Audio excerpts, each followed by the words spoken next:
Hello and welcome to the Feeling Good podcast. I am your host, Fabrice, and joining me here in the Murrieta studios is Dr. David Burns. Hi, David. Hi, Fabrice.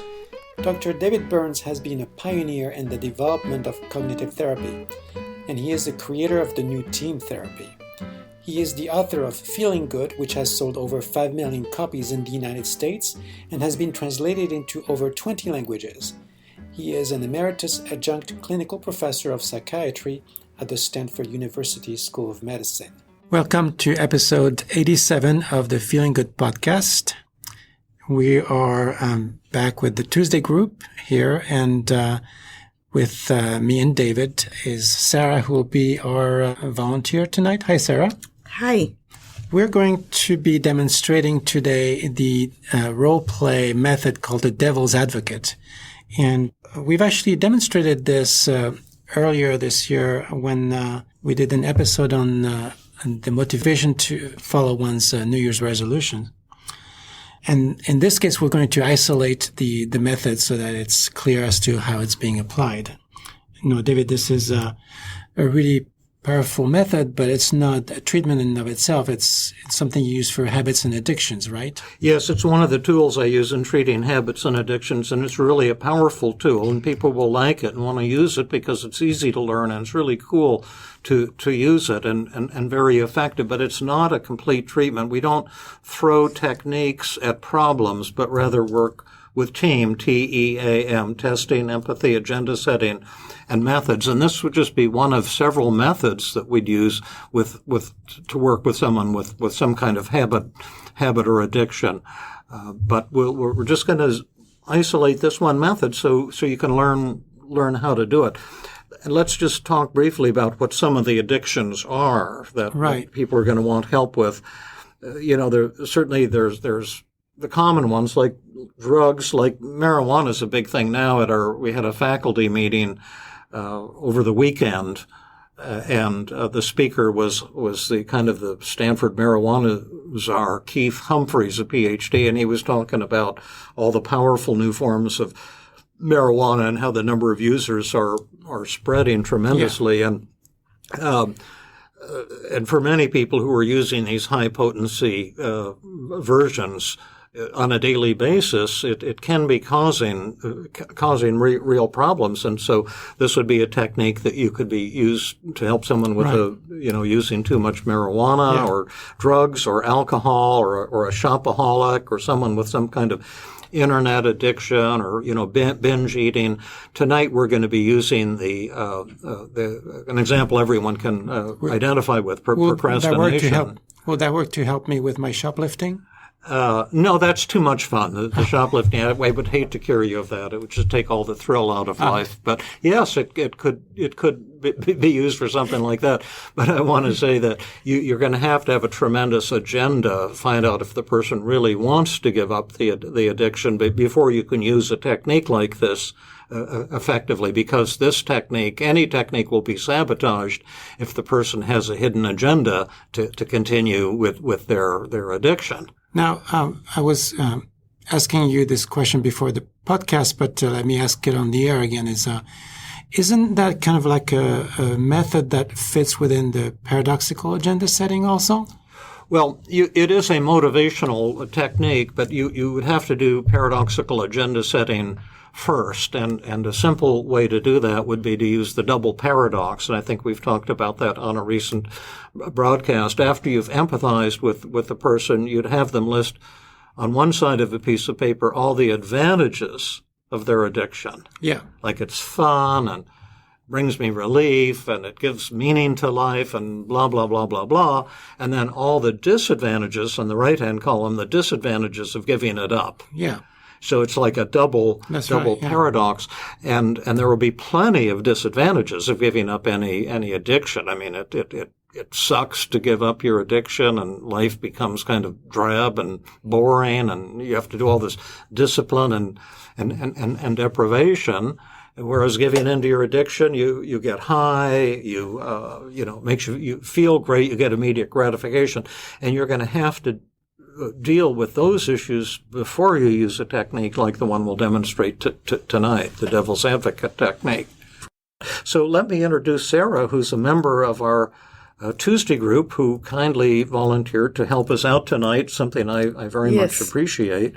And tell us just a little about your experience here in the Tuesday group, and then we'll talk about your the habit that you're trying to break. Well, I started coming to the group in May of 2017, so about a year ago. And the first night I came, I hit a home run with my depression, and I have never been depressed since, and I am very thrilled. So I'm actually looking forward to this podcast because maybe I can hit a home run with my procrastination. Okay, yeah. Well, it's always a joy working with you, and it's been wonderful having you in the group. How did you first hear about the Tuesday group? You had come to Camped, Yeah. right? The annual conference that Camp puts out. Last year was in Santa Clara, and you came and you offer the workshop on TEAM. I attended both. You were the keynote speaker, and then that afternoon you did a workshop, and I was just so fascinated that I thought I needed to come to the Tuesday group, even though I drive for about an hour and 45 minutes if I leave on time, and it's been worth it ever since. Yeah, and it's been so great having you, Sara. By the way, CAMP stands for California Association of Marriage and Family Therapists. Correct. So because some of these people are listening in India or Bulgaria or wherever. Now, you mentioned that you've been kind of blossoming in your learning, your thinking, and you have some work, but you'd like to start your private practice, and in particular, you'd like to have a chance to do intensives, working with people for several hours at a time, rather than this traditional, an hour a week model. Right. And currently, I have my private practice, but it's very small, and I primarily work with children. But I'd like to expand so that I have more hours and more clientele. Oh, I see. And specifically working with either young adults or teenagers, using the team model, because I've seen how wonderful it has worked in my personal life and others when we've done live work and team or Tuesday group. And I just think it would be so beneficial for me to bring that to my community. And I particularly like the intensive model, and I think I could do a good job with it, if I may say so. I'm sure you could. It would be awesome. I want to see that happen. Now, you say that there's some things you have to do to make this happen, and you've kind of been procrastinating on them. What are the next steps that you'd have to take? Well, one of the things I think I need to do is promote my practice, and specifically design it so that it's promoted as an intensive type of treatment, and market myself. And that's what I have been procrastinating on doing. But that's vague. And yes. What exactly are some things you'd have to do that you like? What's the first thing you'd have to do to promote your practice as an intensive and to increase your marketing? Well, first I thought I'd get your permission to make sure I'm doing it right. Well, we've done step one. And second, I thought I had this idea of creating these like flyers to send out, do maybe some marketing via email, hit my camp chapter in my local area with that. Send some letters, possibly to schools and. Yeah, right. Sure. So you'd have to create a flyer that you could send through the U.S. mail. You'd also have to create email ads and promotions that you would send out to people your mailing list, also the camped mailing list. And that would be a starter. Do you have the office space and everything set up? Yes, I have my office space. So all you have to do is the marketing. Correct. Now, you say when you think of doing the marketing, you give yourself all kinds of excuses, taking care of other people. You never seem to get around to it. Tell us about that side. Well, I always seem to put everyone else first. I help out with my mother-in-law, who's 92, and with my mother, who's 89. So it's always something about, they have an appointment, or also chauffeuring my teenage daughter around, and it seems like I always prioritize them. And then when I do have a little chunk of time, I'm either trying to declutter the house or get off track some other way. Searching the internet, for example, is another good one. Let's see what else I do. Yeah, I do everything else but that. Right. I might want to say one other thing as an aside by way of a promotion for you when you get to cranking on this thing. You're bilingual, which will be Yes. a very unique contribution to our group and to the offering to be able to extend TEAM into, multi-communities, so that your two languages are English and Japanese. Spanish. Yeah, I'm just pulling your leg. I know you are. Yeah, and there's a lot of Spanish people here who would be just so lucky to work with you. Thank you, Dr. Burns. Now, you've given me some of the thoughts that you have. So why don't we just focus on creating a flyer? Okay. Would that be the first thing you have to do? Yes, I think that would be a reasonable thing to do. And what's the very first thing you'd have to do to create a flyer if you were going to start, say, tonight for 5 minutes? What would I do? Just probably do a draft of what I would like it to look. And that would be on the computer? Yes, I think I could do it on the computer. Do a draft. And so the first thing you'd have to do is sit down at the computer. Right. Right? Right. And then what's the second thing? How are you going to do a draft? What are the step-by-step? I would come up with a little title, little catching word, Okay. write something down as to what I would. Yeah, you could have Target 2 or 3 titles titles. that, just that would come out of your right. mind. And then what's the third thing? Well, let's see. I guess once I design something, write something, put my contact information. Okay. Record contact information. Now, let me ask you a question. How long would it take you to sit at the computer, jot down a few titles, and then record your contact information? That wouldn't be a whole brochure, but that would be a start. How long would that take? Probably about 5 minutes for a normal person. Probably for me, about a half an hour. Okay, now let's break that down. How long would it take you to sit down at the computer? A few seconds. How long would it take you to jot down three titles? They don't have to be good titles. They can be crappy titles. About 5 minutes. That would be 5 minutes. Mm-hmm. And then how long would it take for you to record your contact information? Oh, just 30 seconds. 30 seconds. So this is about a 6-minute assignment. Yes. So when are you willing to do this? Tonight. Okay, what time tonight? When you get home? It's going to be pretty late. Oh, that's right, tonight. But you could do it. I'll do it tomorrow morning. At yes. what time? Let's say 9 o'clock. Between 9 and 9:06? 9:06, yes. Oh, okay. And so would you be willing to send me an email, and Fabrice as well, at 9:06 with one of 2 messages, mission accomplished or I stubbornly refused? Yes, I will do that. Okay, great. I'm actually excited about that. It is exciting, It isn't it? is. Yeah. It's so simple now. Yeah, I cool. could do those 3 things. Cool things are going to start happening. Now, what is your name? Sarah. You know what my name is? Sarah. You know what his name is? Sarah? Yeah.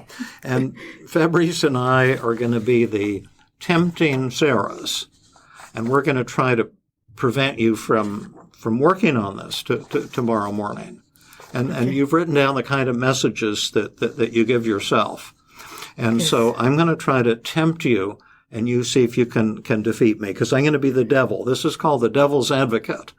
And so the patient, in this case a colleague, but the patient always starts out in the resisting role, and the therapist always starts out in the tempting role. And it's very important that if the patient can't crush the tempting thought, you must not help the patient or do a role reversal. So that's where this is very different from some of the other techniques we've used, like feared fantasy, externalization of voices, and so forth. Instead, you sit with open hands, and if the patient can't really clobber this tempting thought, then you just say, well, it sounds like maybe that isn't something we should be working on. And that's called paradoxical inquiry, and it's also called sitting with open hands. The error the therapist would make is to try to help the patient, and that will force the patient to keep procrastinating. The one rule in treating procrastination is don't ever try to help the patient, because it's the therapist's attempt to help a patient who procrastinates that will actually force the patient to keep procrastinating. And that's true with all habits and addictions. Helping is not a tool that helps. So at any rate, could I talk to you for a minute, Sara? Yes. I know, you have all this fantasy about this expanding practice and all these wonderful things that you're going to do, and that's all well and good, but you can do it later. You don't need to do it now. No, I think I should get going with it. Okay, who won? I think I did. Big or small? I think I won big. Big or huge? Just big. Well, maybe this isn't something we should be working on. No, I do want to work on this. Well, because then how are you going to have to hit it stronger then? Okay. You be the first one, Fabrice, and hit her with the first one. See if you can crush Fabrice. Yeah, Sara, I really think like David that you can do it later. No, I'm pretty sure of that. No, I want to start using my David Byrne skills with my new clients. So, no, I want to do it now. Okay, who won? I think I did. Big or small? Big. Big or huge? Huge. Okay, All right. great. Now it's my turn. That's that. But there's always tomorrow. You don't need to kind of get involved in this huge project right now. It's overwhelming just to think about it, and you have other things to do. Yeah, but nothing as important and thrilling as working in my office using TEAM, these great skills I know can help others and has helped me, and I've seen the wonderful work. So, no, I think I can do it today, not tomorrow. Who won? Me. Big or small? Big. Big or huge? Huge. Okay, your turn. Well, so Sara, you don't have any appointments tomorrow, and so you can do it then, the day after. Yeah, you don't have to do it right now. Yeah. No, I think I want to do it now and get it going and start just enjoying this work. No, I think I want to do it now. And not wait till tomorrow. Yeah, but you have to take Mom to her appointment, and so you can do it later. Well, I think I can squeeze it. I probably can even bring my laptop to the doctor's appointment and do things while we wait in the office. Yeah, I think it's workable. Awesome. You're doing great. Yeah. I'm enjoying this. Yeah. This is great. I'm slapping But if you only, you need to leave some time to yourself, not just working all the time. Oh, but there's nothing else that gives me more pleasure than working as a therapist. I called it my purpose in life, so what better than to be doing that and enjoying or doing something I really enjoy for myself. Isn't that which true? Is working. When it you've is got very techniques true. that work, it's just such the coolest thing to do. Exactly. Yeah. That's what I think. Yes. So, yeah, I want to start now. Well, perhaps, but I have to say that you have all these responsibilities. If only you didn't have them, you could do this, but you're really burdened by your responsibilities.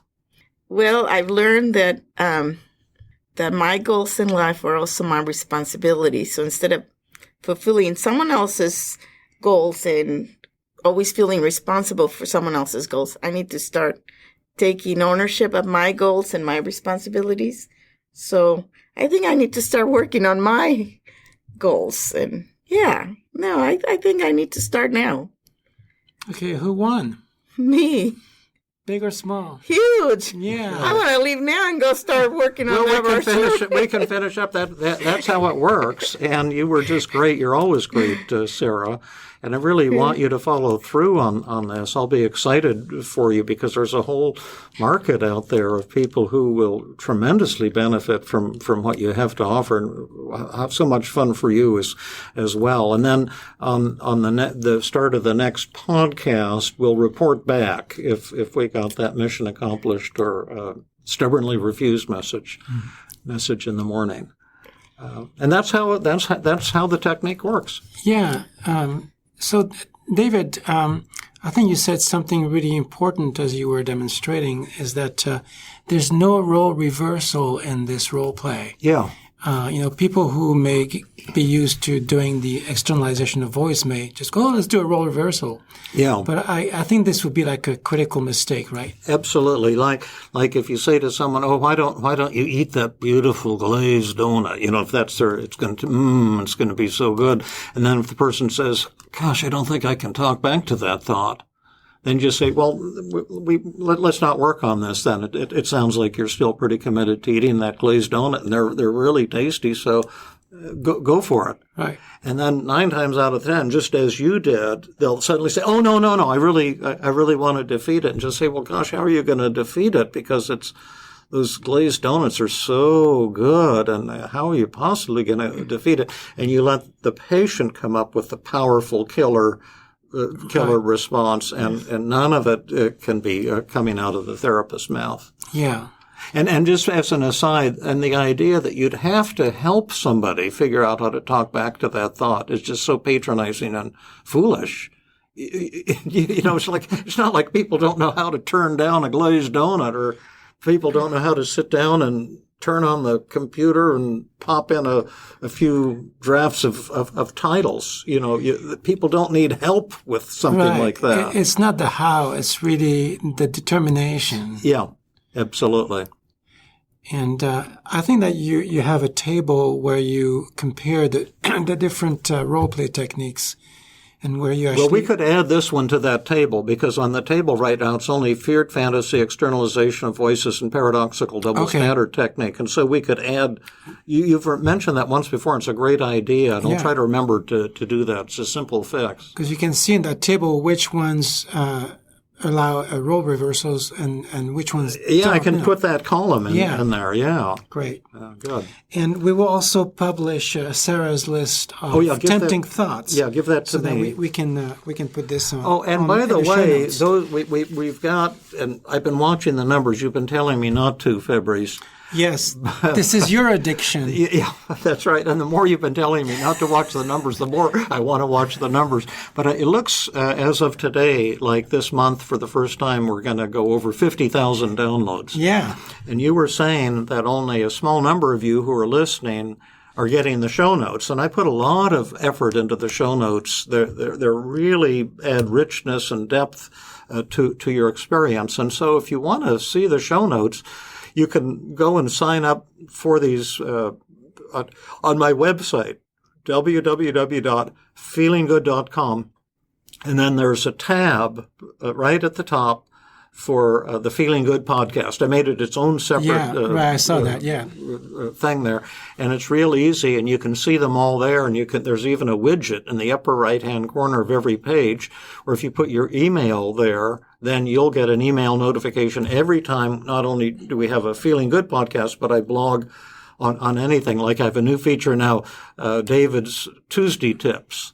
Mm-hmm. And these are paradoxical messages for therapists and the general public, and you have to figure out what they mean. And then Wednesday, I give the answer. That's cool. And we're having fun with those. But there's all kinds of wonderful free features there, as well as announcements of workshops and other things like that. So and we also like people to come to the show notes so they can leave comments. Because we really take that to heart. The comments really help us decide what we're going to present and talk about And I often respond to the comments. Yes. It's taken a lot of time because I get so many of them every day, but they're so good. People ask such good questions, and I put quite a bit of time and effort into responding. I put those published responses to your comments. They get published also right there. And I can either use your real name or a fake name, you don't, so you can be protected. Right. But that adds another great dimension, and because we get a feeling for people say, wow, this podcast just blew me away, and thank you so much. Then we know. Exactly. Yeah, we don't want people to think that this is a one-way thing where it's just a broadcast. Actually, it's a two-way communication. Yeah. In fact, we should probably try to figure out some way to get more feedback from people, like through Google or something where people could go and rate each one. All right. Well, watch this space. Yeah. Okay, well, thank you, Sara. Thank you, Sara. You were just awesome, and I'm psyched about your plan. We're gonna. I loved it. Thank you for go into orbit now. Yes, thank you for allowing me to volunteer. Yeah, and thank you, David. Yeah, you're welcome. Thank you, Fabrice. This has been another episode of the Feeling Good podcast. For more information, visit Dr. Burns' website at feelinggood.com, where you will find the show notes for this podcast under the blog page, and where you can leave your comments and questions. The website has an abundance of resources for therapists as well as non-therapists, including books, workshops, a list of online training groups around the world, and much more. Theme music is Gypsy Jazz in Paris, 1935, composed and performed by Brett Van Donsel. I am your host, Fabrice Nye, and I invite you to join us next time for another episode of the Feeling Good podcast.